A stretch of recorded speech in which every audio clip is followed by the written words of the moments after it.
One afternoon, I walked into a cafe and saw my mother-in-law with a young man, laughing and holding hands. My heart raced. How could she, the woman who controlled our family, betray us like this? That moment changed everything and forced me to confront a truth I couldn't ignore. I'm Alva, and I married Jake when I was 25. We built a happy life together in the United States, with a beautiful home and a wonderful little boy. Everything seemed perfect at first, like a dream come true. After our son was born, I went back to work, and we both put in a lot of effort to make sure he was raised well. However, there was one major obstacle that we hadn't anticipated: Jake's mother. She had always been a controlling presence in our lives, but it didn't become apparent until after our wedding. Jake was the middle child of 3 siblings, and his mother had always been the center of attention in the family. She had this tendency to believe she was the Madonna of the household, and I, as the only daughter-in-law, was automatically seen as the enemy. Jake's siblings, especially his brothers, were still single and lived their own lives. But his mom couldn't seem to accept that Jake was married. She would often criticize me, question my decisions, and try to undermine my role in the family. Although Jake always stood by me, he didn't always see the subtle ways his mom made things difficult for me. I tried to make peace, but it was hard to ignore the tension she brought into our lives. Little did I know, things were about to get much worse. At first, I tried to keep my distance and stay polite, but the more time passed, the more I realized just how controlling Jake's mother was. She wasn't just meddling in small things. She wanted to control everything, from the meals we ate to the way we spent our weekends. Every time we visited her house, I could feel the weight of her disapproval. When I offered to help in the kitchen, she would dismiss me, insisting that I stay out of the way. It didn't matter if I was trying to be helpful. She would always find a way to make me feel like I didn't belong. And when it came to family meals, it was like she was constantly finding ways to undermine my cooking. One time, I made a simple soup for Jake and me, and she barely said a word about it, just a cold glance and an uncomfortable silence. But when I sat down to eat at her house, I realized just how far she would go to keep me in my place. The meals she prepared were strange, sometimes unappetizing, and always designed to make me feel like I wasn't good enough. The final straw came when I ate a soup filled with small fish bones that nearly made me choke. When I complained about it, she pretended like nothing was wrong. It became clear that her goal was to keep me in a constant state of discomfort, and for the first time, I truly understood the battle I was up against. As time went on, the tension between me and my mother-in-law grew unbearable. Every time we visited her, I felt more like an outsider than a member of the family. She was meticulous about controlling the kitchen, and whenever I tried to help, or even suggest an idea, she would shoot me down. She seemed to take pleasure in keeping me away from anything that might give me a sense of belonging in the family. The meals she prepared were often strange, sometimes inedible, but the worst part was the way she dismissed me every time I raised an issue. One evening, we were sitting down for dinner, and I was served a dish that looked harmless enough, until I took my first bite. The food was bitter, unbearably so, and I couldn't help but wince. I tried to hide my discomfort, but she noticed immediately. "You don't like my cooking, do you?" she asked in a tone that was both passive-aggressive and dismissive. I tried to explain that it just didn't taste right, but she quickly turned it into a joke, making me feel small and ridiculous. "Oh, maybe she's just pretending to be sick," she muttered under her breath, as if trying to convince everyone that it wasn't her cooking that was the problem. Jake tried to defend me, but my mother-in-law didn't let it go. That was the moment when I realized she would never accept me, no matter how hard I tried. Instead of helping or supporting me, she was always ready to put me down, and it was starting to take its toll. That night, everything came to a head. We were gathered around the dinner table at my mother-in-law's house once again, and the meal she served, meat and potatoes, seemed innocent enough. But as I took my first bite, I immediately felt something was off. The meat was tough, almost as if it had been overcooked, and the potatoes were dry and lacked any flavor. I tried to keep eating, thinking I could push through, but with every bite, my stomach churned. The taste was unbearable. I set my fork down, hoping no one would notice, but of course, my mother-in-law was quick to spot it. "What's wrong now, Alva? Don't like my cooking?" she asked, her voice dripping with sarcasm. I took a deep breath, trying to stay calm, and said, "It doesn't taste right. The meat is too tough and the potatoes are dry." Her face twisted with annoyance. "You're always so critical. Maybe you just don't appreciate my cooking." Jake, who had been quietly observing, finally spoke up, his voice steady but serious. "Mom, what's going on?" he asked, picking up my plate and inspecting it. "This is awful," he muttered, clearly disgusted. But before he could say more, my mother-in-law grabbed the plate back from him and shoved it toward me. "If you don't like it, don't eat it," she snapped, her temper flaring. The room fell silent, and the tension was palpable. I couldn't help but feel a sense of relief that Jake was finally seeing how bad things had gotten. Little did I know, this was just the beginning of something much more shocking. The following day, everything took a sharp turn. I had gone out of town for a business trip, and on my way back to the hotel after a meeting, I decided to grab a coffee before heading back to my room. As I was walking into the cafe, something caught my eye. There, sitting at a table by the window, was my mother-in-law, laughing and holding hands with a man in his 20s. I froze.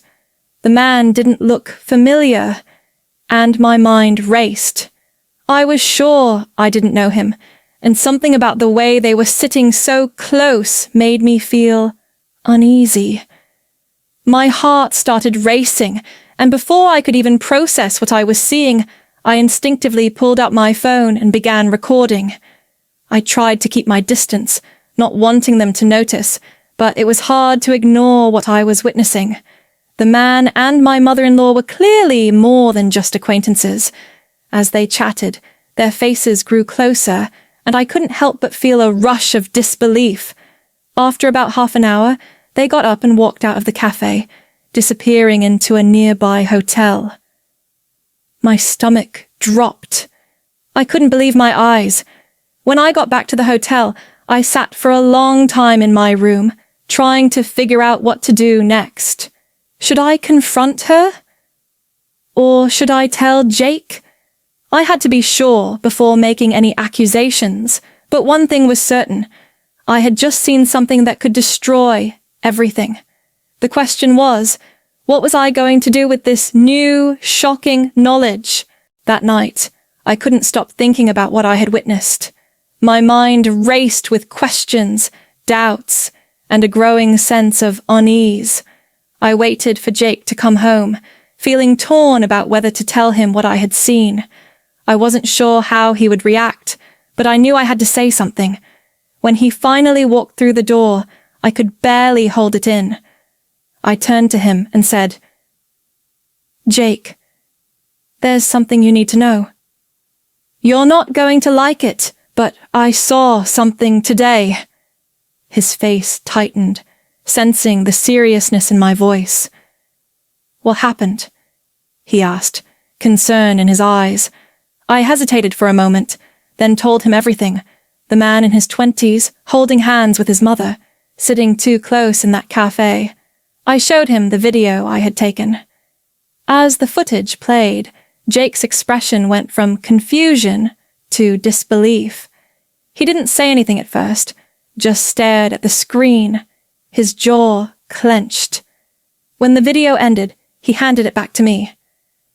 "I had no idea she was doing this again," he said, his voice barely above a whisper. I was shocked at how calm he seemed.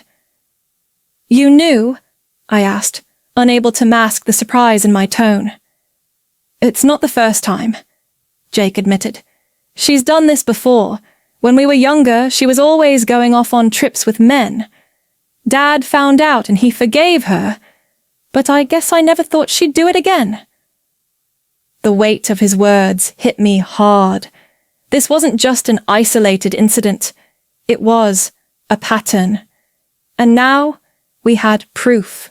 Jake was quiet for a long moment, processing what I had just revealed to him.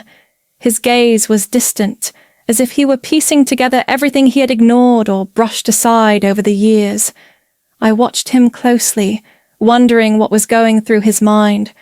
But he finally turned to me, his face a mixture of guilt and determination. "I knew something was off," he admitted, his voice low but firm. "But I never imagined it was this bad." It was clear he had been carrying the weight of his mother's behavior for years, silently forgiving her every time she crossed a line. He had excused her actions, probably because he never thought she would go this far. But now that the truth was out in the open, I could see the anger beginning to rise in him. "We have to confront her," he said, his tone unwavering. "This can't go on anymore." I nodded, feeling a sense of relief that he was finally ready to take a stand.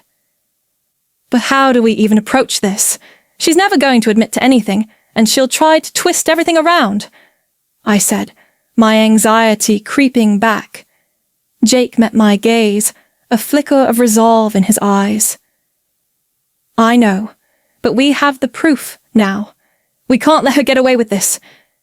His words were a promise, not just to me, but to himself. We spent the rest of the evening planning how we would handle it. I could feel the tension in the air, but there was also a sense of clarity. This was the moment we were finally going to take control. A month later, after weeks of waiting and piecing together the evidence, the private investigator finally delivered the report. Jake and I sat down in the living room, anxiously flipping through the pages. The details were chilling. Photos, dates, and locations all confirmed what we had suspected.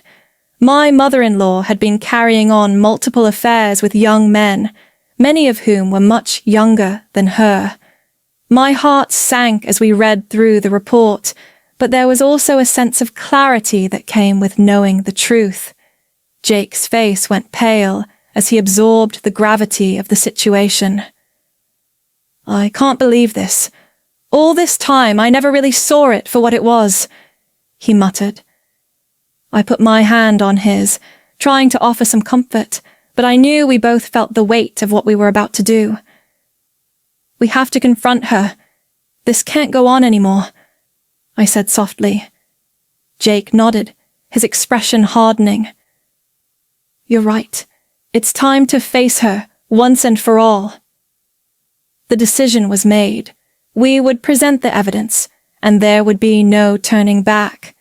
That evening, we made plans to visit his parents' house. We left our son at my parents' place for the weekend, knowing this conversation was going to be intense and emotionally charged. When we arrived at my mother-in-law's house, she immediately began her usual scolding. But this time I didn't flinch. Jake and I exchanged a look, and with a deep breath, we knew it was time to reveal everything. This was the moment where everything would change. The dinner was tense from the start. As usual, my mother-in-law began criticizing everything she could. Our choice of food, the way we had arranged the table, even the way I was sitting. Jake and I exchanged a silent glance, both knowing that this would be the last time we would sit through one of her passive-aggressive tirades. The atmosphere was suffocating, and I could feel the weight of the moment pressing down on me. Jake finally stood up and, in a calm but firm voice, said, "Mom, we need to talk. We know what you've been doing." My mother-in-law's face immediately changed. Her expression turned from smug to confused, then to defensive. "What are you talking about?" she asked, her voice trembling slightly. Jake didn't hesitate. He pulled the envelope from his bag and handed it to her. "This is the evidence," he said. "We know about your affairs, the young men, everything." The room was silent as she opened the envelope, her hands shaking as she flipped through the photos. Her face turned white, and she dropped the papers onto the table, unable to speak for a few moments. "You don't understand," she stammered, trying to justify herself. I was just trying to feel alive again." But the excuses didn't work anymore. Jake didn't let her finish. "We're done," he said coldly. "You've crossed the line and we can't be part of this anymore." The silence that followed was deafening. In that moment, everything shifted. The confrontation with my mother-in-law marked a turning point in our lives. After years of letting her manipulation control the family dynamic, the truth was finally exposed, and there was no going back. Jake and I had taken a stand, not just for ourselves, but for the future of our family. As difficult as it was to watch her unravel, I knew that it was necessary for our peace. The experience showed me that standing up for what's right, no matter how painful, was crucial. It's easy to tolerate toxic behavior, especially when it comes from someone so close, but allowing it to continue only keeps you trapped in a cycle of dysfunction. Our decision to confront her, to expose the truth, was the only way forward. We realized that we couldn't allow ourselves or our children to grow up in an environment poisoned by lies and deceit. The journey ahead would be challenging, but for the first time I felt a sense of relief. We had reclaimed our peace. To anyone going through similar struggles, I encourage you to find your strength. It's not easy, but protecting your well-being is worth it. Sometimes, the hardest thing is to let go of the toxic people in your life. If this story resonates with you, don't forget to like, comment, and subscribe to our channel for more insights. Your happiness and peace of mind should always come first.